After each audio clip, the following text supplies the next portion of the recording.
ça y est, c'est la dernière ligne droite de la matinale. Il nous reste encore une demi-heure à passer ensemble pour ce lundi 14 mars. Une date importante puisqu'après 1 an et demi de masque en entreprise, la plupart d'entre nous pouvons le tomber ce matin. Ce n'est pas le cas pour toutes les professions. Donc on a une pensée aussi pour tous ces professionnels de la santé ou encore tous ceux qui sont dans les transports pour le public. Mais pour les autres, c'est quand même une étape assez symbolique dans la sortie de la crise sanitaire. Dans le reste de l'actu de ce lundi, on a aussi la chronique projet de ce début de semaine qui cette fois-ci nous entraîne dans le sillage de Morgane et Lucie pour une course solidaire sur les chemins du Népal. Avant de développer tout ceci, on va passer directement à la météo. Vous avez sans doute déjà ouvert les volets, peut-être même les fenêtres. Allez-y parce qu'il fait vraiment pas froid ce matin. Enfin, quoique, ça va aérer un petit peu la maison. Regardez, le début de semaine est quand même pas si mal que ça. Du soleil qui est bien là, certes caché derrière quelques nuages, mais ce matin, c'est relativement léger. C'est cet après-midi que cette bonne couche nuageuse va aller en s'épaississant au fur et à mesure des heures. Ça va surtout être le cas dans le sud-est vendéen, vers le pays de Fontenay. Mais quand même, les prévisionnistes assurent que nous devrions bénéficier de belles éclaircies. Et là aussi, cet après-midi, laissez les fenêtres ouvertes. 15 degrés sur la côte, 14 dans les terres. Côté marée, eh bien ça y est, la mer est à son point le plus bas depuis quelques minutes. La prochaine pleine mer, ce sera en début d'après-midi, un peu avant 15h. Et notez que les coefficients remontent aussi doucement depuis aujourd'hui. Les plus fortes marées du mois sont prévues en fin de semaine. La carte des marchés maintenant ? Alors, avec nos petits marchés du lundi, vous savez qu'il y en a généralement pas beaucoup quand même. Le lundi matin, patientez un peu. Celui de Noirmoutier va arriver au début du mois d'avril.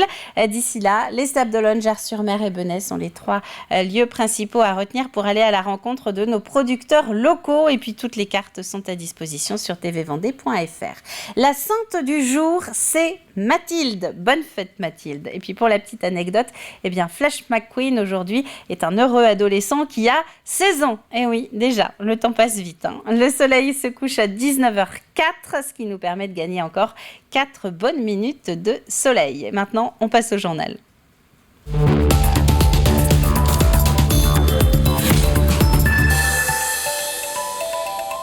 Et ce journal, nous le commençons donc avec cette date symbolique dans la sortie de crise sanitaire. À partir de ce matin, dans une très grande majorité d'entreprises, ça y est, le port du masque n'est plus obligatoire. Il avait été imposé en septembre 2020, il y a donc 1 an et demi. Et ce matin, comme dans les écoles ou encore comme dans les commerces, il n'est plus requis.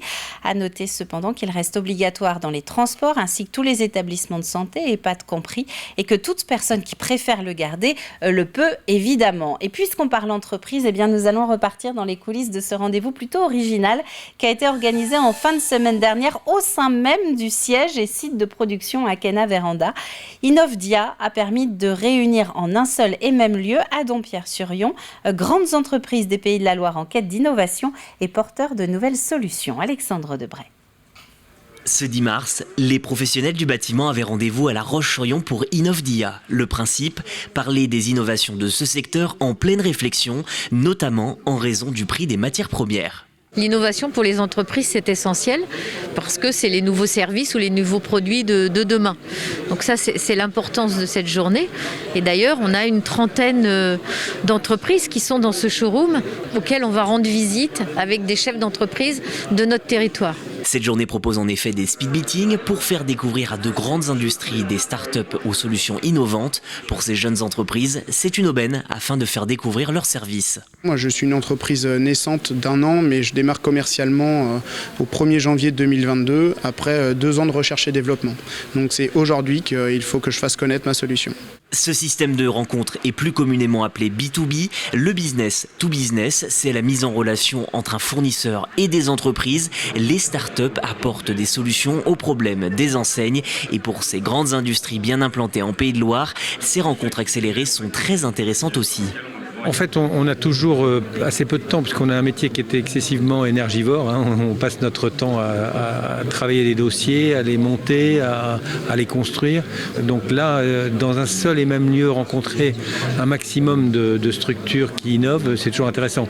Ça permet de compresser un peu le temps et puis de gérer au mieux notre emploi du temps, tout simplement. Parmi les entreprises invitées, des solutions numériques, de domotique ou des trouvailles, comme ce matériau biosourcé. Ce genre de salon, c'est c'est aussi une bonne opportunité pour ces entreprises locales de se rencontrer. Il y a beaucoup de savoir-faire qui sont en Vendée et qui sont situés en Vendée et c'est intéressant de le communiquer, même pour nous, entre acteurs, de savoir ce qui se fait aussi dans la région et des partenariats possibles qu'il est possible de faire. La journée s'est achevée par une conférence sur les enjeux de l'urbanisme pour ce siècle, mais avant ce futur assez lointain, Innovdia revient l'an prochain à Laval pour faire découvrir de nouvelles solutions.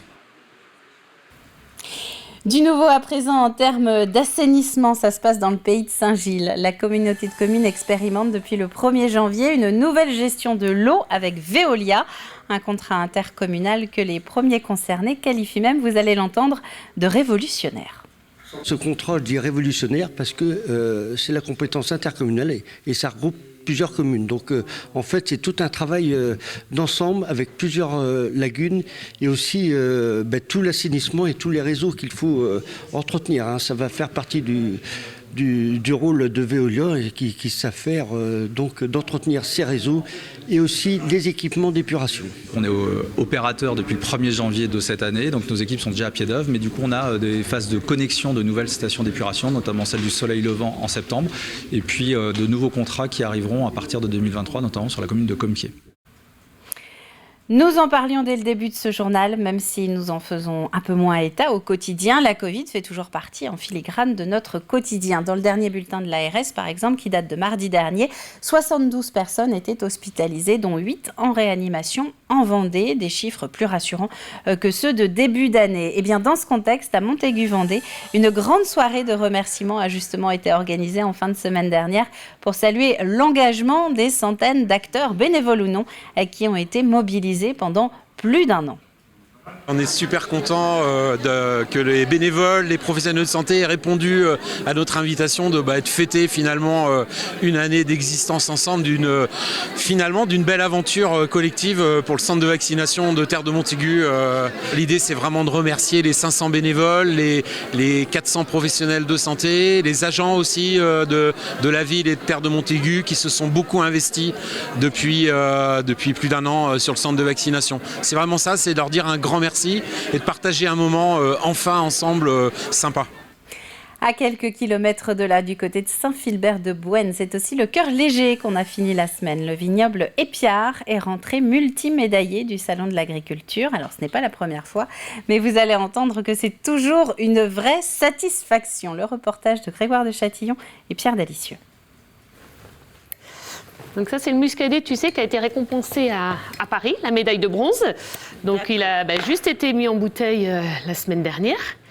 Consommer le fruit de son travail est toujours une satisfaction, qui plus est quand il est récompensé. Il faut que je commande là, les macarons et puis les étiquettes. Et puis à partir de mi-avril, il va être disponible à la vente au vignoble. Sandrine et son frère, ici en photo, ont repris le vignoble de leurs parents il y a 10 ans. Des parents toujours à leur côté et qui vivent sur place au domaine. Des récompenses dans la famille, c'est une habitude, à l'image de ces trophées récoltés lors de différents concours depuis une vingtaine d'années. Nous avons toujours à cœur de faire bien, de faire des produits qui nous ressemblent. Donc, si vous voulez, tous les ans, on remet les compteurs à zéro et on travaille également avec notre œnologue de façon à avoir un vin qui ressemble, qui nous plaît, qui nous ressemble, mais qui aussi correspond aux attentes des consommateurs. Parce que finalement, il faut aussi savoir que ça a évolué. Les gens aiment maintenant des vins avec du fruit, de la maturité, très peu de sucre et plutôt de la bonne teneur en bouche. Les gens consomment moins mais veulent consommer bon. Situé à Saint-Philbert-de-Bouenne, à 2 pas de la frontière avec la Loire-Atlantique, le vignoble Épiard s'étend sur 38 hectares. Le muscadet ici, c'est le fer de lance du domaine. Un muscadet vendéen hissé à nouveau au top grâce à ses médailles de bronze et d'or au dernier concours général agricole de Paris. Pour nous, le concours général agricole à Paris, c'est le Graal. Pour nous, c'est le summum. Nous ne faisons pas de vin à l'export. Donc pour nous, c'est vraiment l'identité, le concours qui est reconnu. Et de par notre commercialisation dans les magasins locaux, uniquement sur la Vendée et la Loire-Atlantique, eh bien, ce petit macaron sur un produit du terroir et en plus vendéen, c'est top au niveau de la commercialisation. Fruité et floral à la fois, c'est une belle reconnaissance pour les muscadets de ce vignoble vendéen. Un plaisir que l'on peut aussi retrouver à la cave. Le domaine Épiard est ouvert à la dégustation toute l'année. Incontournable avec les fruits de mer. Excellent. En sport, ce week-end, on a parlé paratennis de table adapté, par exemple. C'était du côté de La Roche-sur-Yon. C'était le championnat de France des régions vendredi et samedi. 85 pongistes atteints d'un handicap mental ou psychique. On retrouvait d'ailleurs plusieurs membres du club de La Roche-sur-Yon au sein de l'équipe des Pays de la Loire. Le tennis de table est la discipline la plus pratiquée au sein de la Fédération française de sport adapté. C'est l'association vendéenne Vent d'Ouest qui était chargée de l'organisation. Nous, on a une délégation effectivement de la fédération pour organiser ces championnats de France des régions. Alors, cette édition a été reportée 2 fois puisque c'était normalement l'édition 2020. Et donc, elle regroupe 8 régions avec des sélections de régions sur les catégories A, B, B, C et CD, suivant effectivement le handicap et les compétences des personnes. C'est la première fois que l'association Vent d'Ouest organise un championnat de France de tennis de table, mais qui pourrait être aussi d'autres compétitions, puisque la fédération sport adapté est multisport et multipublic. Et puis quelques images d'Alain Charrier aussi pour vous parler de football. 21e journée de championnat de National 2. Une rencontre qui opposait ce week-end les Herbiers à Trélissac. 2 équipes de valeur égale en milieu de tableau et pour qui les 3 points d'une victoire étaient donc plutôt précieux. Peu d'occasions, mais transformés pour les Herbiers. Et un gardien en forme qui a arrêté le pénalty de l'égalisation. Score final 2-0 pour les Herbiers. Écoutez. Le sentiment, c'est de la satisfaction, parce qu'on avait besoin de ces 3 points. C'était un match important, avec 2 équipes qui avaient le même nombre de points. Une première mi-temps difficile, quand même. Voilà, on s'est retrouvé 2 équipes qui se craignaient. Donc on n'a pas pu développer un jeu offensif. On a été quand même bloqué par Trélissac. Et on a concédé justement ce penalty. Et on a eu de la réussite pour une fois, on va pas se plaindre. Voilà. Et le reste des infos sport, c'est évidemment juste après le journal de 12h30, donc en milieu de journée, et ce sera avec Aurélien Huard. Nous allons terminer sur ces quelques images qui représentent beaucoup pour TV Vendée. C'est l'hémicycle du conseil départemental de la Vendée. Le département qui a acté le renouvellement de son soutien pour 3 nouvelles années à votre chaîne locale. On appelle ça la signature d'un contrat d'objectifs et de moyens. Très concrètement, il se pourrait donc bien que nous prenions les petits déjeuners ensemble au moins jusqu'en 2025. Ça en fait des petits déj. Voilà pour les informations de ce lundi matin. On va passer maintenant, comme chaque lundi, à la partie un petit peu plus mag de cette tranche d'infos. C'est l'heure de la Minute Positive. C'est l'heure de la Minute Positive avec Kia Littoral Vendée Automobile, Chaland, La Roche-sur-Yon et les Sables d'Olonne.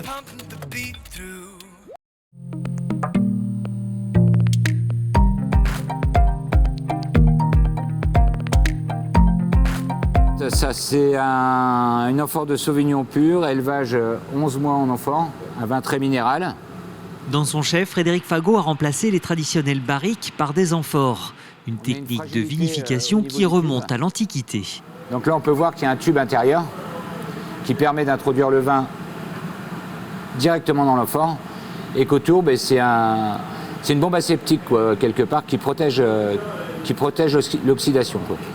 Et bon, j'observe une vinification qui est complètement différente qu'en cuve. Ça n'a rien à voir, c'est des produits qui tirent plus sur le minéral, qui sont complètement différents. Une expérience pour se passionner, à commencer par les cépages utilisés. 2 pour être exact, du Sauvignon blanc et du Pinot noir. J'ai des origines champenoises, parce qu'on a un vignoble en Champagne.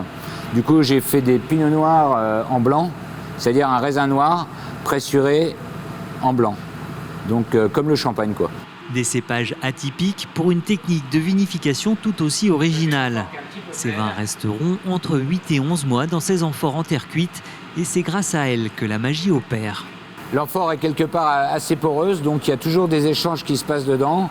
Je laisse les lits dedans, c'est-à-dire le dépôt qui appartient au vin, qui se dépose tranquillement au fond de l'amphore. Dès qu'il y a des aléas climatiques, l'amphore vit, quoi, respire, quoi.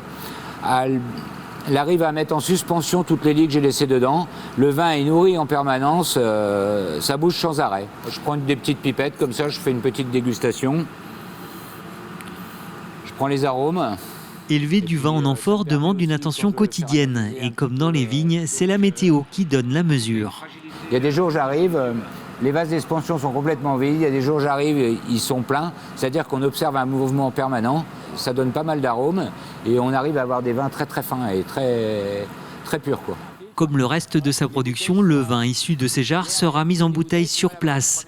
De cuvées d'exception vendues sous le nom d'Amphoria, ce qui représente 4000 bouteilles à consommer avec modération, bien entendu.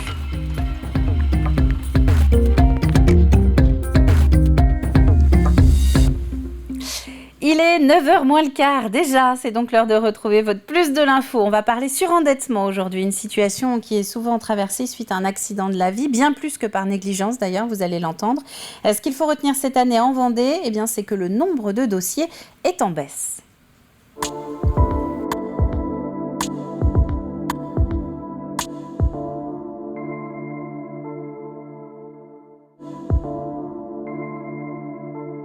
C'est la possibilité pour une famille de pouvoir bénéficier, en calculant ses ressources moins ses charges, on va calculer un reste à vivre, une capacité de remboursement. Et avec cette capacité de remboursement, on va faire un plan sur 7 ans pour rembourser tout ou partie des dettes. En tout cas, on va tout mettre en œuvre pour rembourser un maximum pendant 7 ans. Si on ne peut pas, le reste est effacé. Si on a un bien immobilier, par contre, il faut pouvoir rembourser la totalité du crédit pour conserver le bien immobilier. On va tout mettre en œuvre pour que la personne puisse, si c'est sa résidence principale, garder son bien immobilier. Si on ne peut pas tout rembourser, on va demander à la famille de vendre son bien immobilier. La commission de surendettement se réunit autour de commissaires à la raison de toutes les 3 semaines en Vendée, donc 17 fois sur l'année 2021, et une fois par an, on fait un bilan autour de cette assemblée plénière qui réunit tous les commissaires, titulaires et suppléants, autour de son président, vice-président et direction de la Banque de France qui assure le secrétariat permanent de cette commission. Ces situations-là sont souvent issues d'un accident de la vie. Alors, accident de la vie, c'est veuvage, c'est divorce, mais autre accident de la vie, ça peut être aussi le chômage, qui va faire qu'on n'est plus en mesure de rembourser les échéances, alors qu'avant on était effectivement bouclé à la fin du mois et on arrivait à tout passer. Là, ça devient compliqué et tout ne passe plus parce qu'on est dans une situation de chômage. Donc, ces accidents de la vie vont être la plupart des solutions, des situations, que l'on va devoir gérer. C'est pas des flambeurs, c'est pas des gens qui ont pris des crédits à la consommation pour aller faire des jeux, pour aller faire d'autres choses. Non, c'est des personnes qui sont trouvées dans une situation inattendue à un moment donné, qu'elles subissent et sur lesquelles... Le nombre de dossiers a baissé. Il a baissé de 22% par rapport à 2019. On est sur des niveaux assez bas. 1001 dossiers, on était à 1200, 1500 les années précédentes. Donc au contraire, on est plutôt satisfait alors qu'on s'attendait à une reprise. Et de manière inattendue, finalement, grâce aux aides, grâce à ce qui a été mis en place par le gouvernement, par les régions, par les communes, on a pu trouver des solutions pour les personnes surendettées et avoir un nombre de dossiers de surendettement inférieur par rapport aux années précédentes. Il faut aller voir un travailleur social. Un travailleur social, l'avantage, c'est qu'il va prendre la situation en totalité. Il va regarder effectivement les aides auxquelles a droit la famille. Il va peut-être faire une démarche pour avoir un habitat social. Il va peut-être activer des primes d'activité, toutes les ressources CAF pour pouvoir mettre en place toutes les ressources nécessaires auxquelles a droit la famille. Et si vraiment la situation ne permet pas de trouver des ressources suffisantes, on va mettre en place un plan de surendettement. Et si vous pensez être concerné, eh bien tout commence donc, vous l'aurez compris, par l'ouverture d'un dossier de surendettement. Et ça se passe auprès de la Banque de France. On va passer maintenant au projet de la semaine.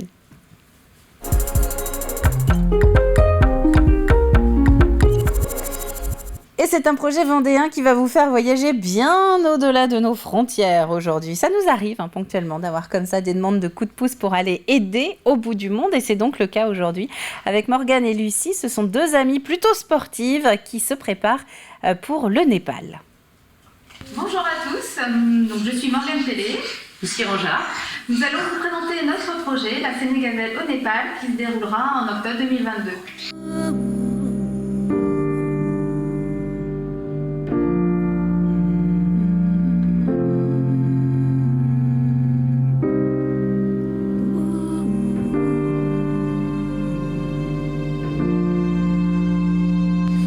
Qui sommes-nous ? Alors, nous sommes 2 collègues passionnés par la course à pied et le trail.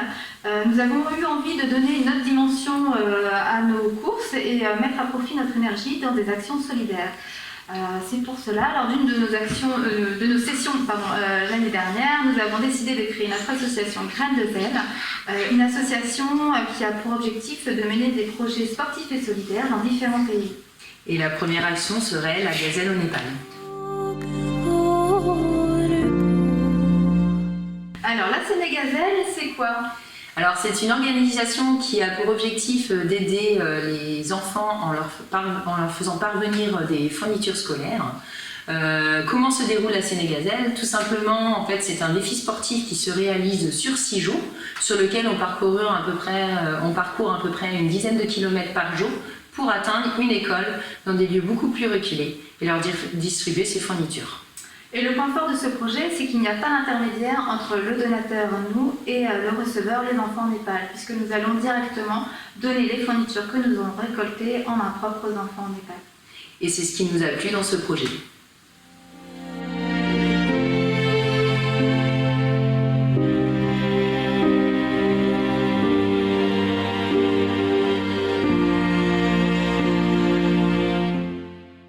Alors, si vous souhaitez nous soutenir et nous suivre dans ce projet, vous pouvez consulter notre site Graines de Zèle, qui est affiché ci-dessous, qui est en lien aussi avec notre page Facebook sur laquelle vous allez retrouver nos différentes actions, notamment notre tombola en ligne.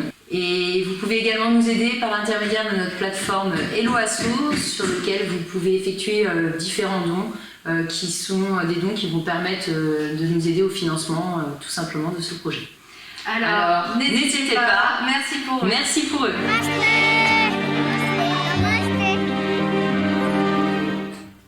Et namasté à vous. Vous aurez bien noté ce projet que vous pouvez donc notamment retrouver sur Facebook en tapant Graines de Zèle. On va ouvrir le programme télé maintenant.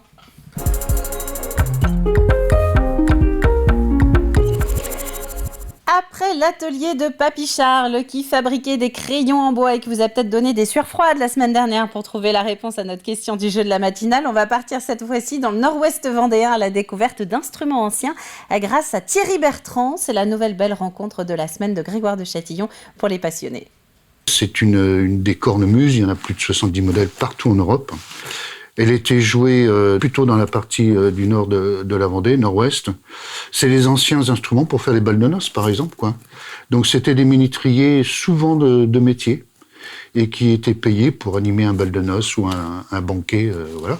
Ça, c'est les derniers sonneurs de tradition, effectivement, ce qu'on pourrait appeler les sonneurs folkloriques, mais en fait, qui sont pas du tout folkloriques, qui sont des musiciens de métier, quoi. Et quand on va un peu plus loin, on s'aperçoit que ces instruments sont joués aussi dans les cours de roi. Jusqu'à Henri II, Louis XIV, il y a des cornemuses à la cour, jusqu'à Louis XV.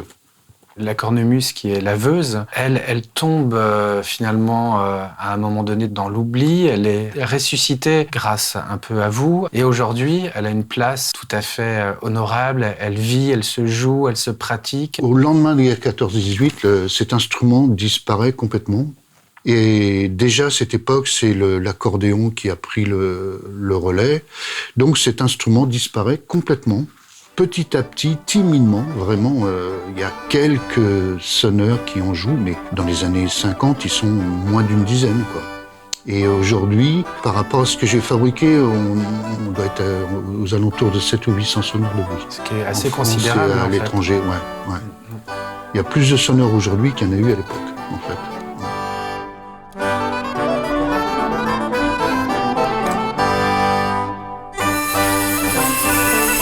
Et les passionnés avec Thierry, qui est facteur d'instruments, c'est à retrouver en intégralité, notamment à midi sur notre antenne. Avant de passer à la question de cette semaine, on va rappeler un des principaux titres développés depuis 7h ce matin. On parle entreprise, et oui, puisque d'une part, ça y est, beaucoup d'entre elles, pour beaucoup d'entre elles, le masque n'est plus obligatoire après 1 an et demi de port imposé, mais aussi parce que vous le voyez, en fin de semaine dernière, à Dompierre-sur-Yon, un mini-salon au sein même du site de production d'Akena Véranda a permis de faire se rencontrer grandes entreprises des Pays de la Loire en recherche d'innovation et porteurs de projets. Nous passons maintenant au jeu de la matinale.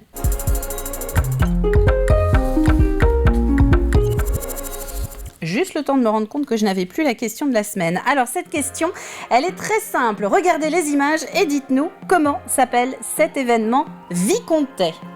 Voilà, comment s'appelle cet événement Vicomtais? Indice du jour, on en fêtait cette année la 10e édition. Et vous retrouverez des indices de plus en plus précis au fil de la semaine, évidemment. À la clé, regardez, on a 2 partenaires cette fois-ci dans la matinale. D'une part, c'est Legendia Park qui propose 2 entrées. Donc, un gagnant repartira avec 2 entrées pour ce parc de Frosset en Loire-Atlantique. C'est vraiment un endroit à découvrir, que vous ayez des enfants ou pas d'ailleurs.